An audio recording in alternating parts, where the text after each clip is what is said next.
సైఫ్ అలీ ఖాన్ పై దాడి ఘటనకు సంబంధించి పోలీసులు కీలక పురోగతి సాధించారు. ఈ దాడికి పాల్పడిన బంగ్లాదేశ్ జాతీయుడిని అరెస్ట్ చేశారు. నిందితుడిని మహమ్మద్ షరీఫుల్ ఇస్లాం షెహజాద్గా గుర్తించారు. ఎలాంటి వీసా పాస్పోర్టు లేకుండా 5-6 నెలల క్రితం దేశంలోకి నిందితుడు అక్రమంగా ప్రవేశించాడని గుర్తించారు పోలీసులు. ముంబై శివార్లోని వివిధ ప్రాంతాల్లో ఉంటూ వచ్చిన నిందితుడు రీసెంట్గా మళ్లీ సిటీలోకి వచ్చాడని తెలిపారు. ఇక్కడ పట్టుబడకుండా ఉండేందుకు విజయ్ దాస్గా తన పేరు మార్చుకున్నాడన్నారు. సైఫ్ నివాసానికి 35 కిలోమీటర్ల దూరంలోని హీరానందాని ఎస్టేట్లో నిందితుడు మహమ్మద్ షరీఫుల్ ఇస్లాంను పోలీసులు పట్టుకున్నారు. థానేలోని బార్లో హౌస్ కీపింగ్ స్టాఫ్గా నిందితుడు పనిచేస్తున్నట్లుగా అధికారులు తెలిపారు.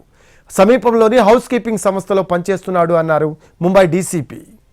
నిన్న దుర్గ్ రైల్వే స్టేషన్లో అరెస్ట్ అయిన ఆకాష్ కనోజియాను నిర్దోషిగా ముంబై పోలీసులు నిర్ధారించారు. సైఫ్ అలీ ఖాన్ పై దాడి కేసుతో ఆకాష్ కనోజియాకు ఎలాంటి సంబంధం లేదు అన్నారు పోలీసులు. అతన్ని విడిచిపెట్టుతున్నట్లు ప్రకటించారు.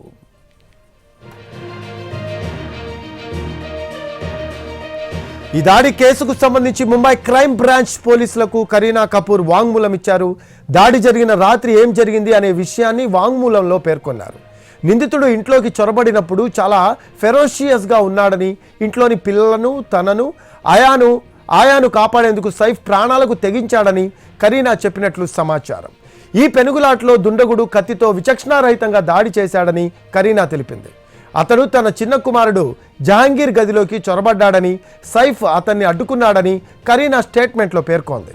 వెంటనే అందరూ 12వ అంతస్తుకు వెళ్లామని చెప్పింది. నిందితుడు అక్కడి నుంచి పరారయ్యాడని కరీనా కపూర్ తన వాంగ్మూలంలో చెప్పుకొచ్చింది. ఇక్కడి వరకు బాగానే ఉంది, కానీ ఈ ఎపిసోడ్లో ఎటు చూసినా కొన్ని క్వశ్చన్స్ కనిపిస్తూ ఉన్నాయి. చిన్న చిన్న లాజిక్లు మిస్ అవుతున్నాయి. ముంబైలో, అది కూడా బాంద్రా లాంటి పాష్ ఏరియాలో రాత్రిపూట రాబరీకో ఇంకో క్రైమ్ కోసమో ఎంటర్ కావడం అంటేనే రిస్క్. సెలబ్రిటీలు, ప్రముఖులు, హై ప్రొఫైల్ పర్సన్స్ ఉన్న అపార్ట్మెంట్కు సెక్యూరిటీ, సీసీటీవీ వగైరా గట్టిగానే ఉంటాయి. ఇన్ని దశలు దాటుకుని దుండగుడు ఎలా వెళ్ళాడు? అసలు అపార్ట్మెంట్ సెక్యూరిటీ ఏమయ్యాడు? నిద్రపోయాడా అన్నది ప్రశ్నార్థకంగా ఉంది. ఇది వరకు ఇక్కడ పనిచేసిన వాడే ఈ ఘాతుకానికి పాల్పడడానికి అవకాశం ఉందని పోలీసులు చెప్తున్నారు. అదే నిజమైతే టార్గెట్ చేసి సైఫ్ ఇంటికి వచ్చినట్టే, లేదంటే ఎవరైనా చెప్పుండాలి.